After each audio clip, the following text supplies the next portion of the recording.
11월 18일 맥체인 짧은 묵상입니다. 오늘 말씀 역대상 11장 12장, 히브리서 13장, 아모스 7장, 누가복음 2장입니다.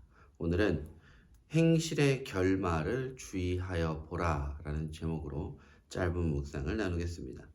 히브리서 13장 7절 말씀입니다. 하나님의 말씀을 너희에게 일러주고 너희를 인도하던 자들을 생각하며 그들의 행실의 결말을 주의하여 보고 그들의 믿음을 본받으라. 누구나 가끔은 옳은 일을 할 수도 있지요. 믿음이 없는 사람들도 믿음의 행실을 가끔 선보일 수는 있습니다. 다만 중요한 것은 오늘의 믿음이 중요한 만큼 그 행실의 결말, 즉 마지막까지 견고하게 인내하는 삶의 자세가 필요합니다.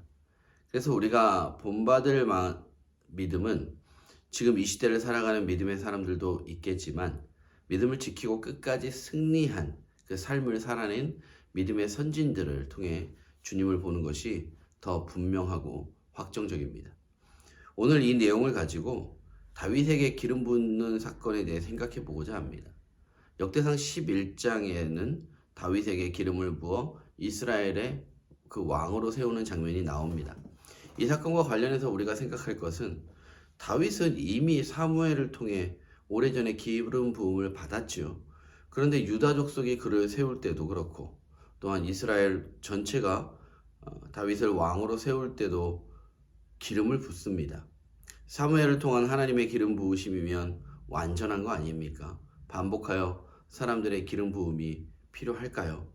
결론만 말하자면 하나님의 세우심을 받은 사람은 사람들로부터 또 인정을 받아야 합니다. 이것이 하나님께 부르심을 받았다는 증거이자 의의 열매가 되기 때문입니다. 행실의 결말까지는 아니지만 처음 사무엘로부터 기름 부음을 받았을 때부터 여러 고난과 역경을 믿음으로 이겨낸 그 다윗은 결국 사람들에게 그 다윗 자신이 하나님이 세우신 왕임을 증명해낸 것입니다. 이에 사람들은 다윗에게 기름을 부으며 이 다윗이 하나님의 세우신 왕임을 인정하는 것이고 그 하나님의 뜻에 머리 숙여 경배하는 순종의 모습을 보이는 것이죠. 우리는 한 사람의 삶의 결과를 보고 지난날의 그의 말과 행동을 확인할 수 있습니다.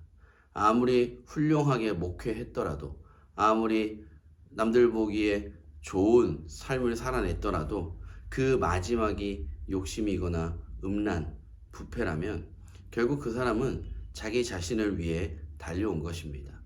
하나님을 위한 줄 알았는데 결국 자기를 위해 열심을 냈던 사람인 것이죠. 스스로 돌이켜봐야 됩니다. 내 중심은, 내 마음은 진정 무엇을 위하고 누구를 향하는가.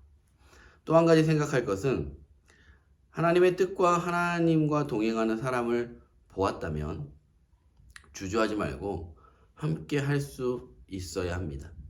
다윗의 기름 부음에 대해 유다가 먼저 반응했고 수년이 지나고야 이스라엘이 받아들였습니다. 지혜로운 사람은 보여지는 하나님의 뜻에 대하여 주저하지 않고 신속하게 반응합니다.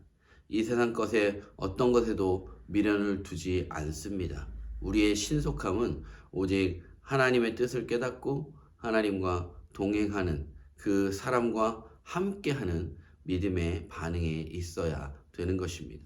재빠르게 죄악에서 떠나고 끝까지 하나님과 동행하는 복된 그나라 교회 성도님들 될 수 있기를 주님의 이름으로 축복드립니다.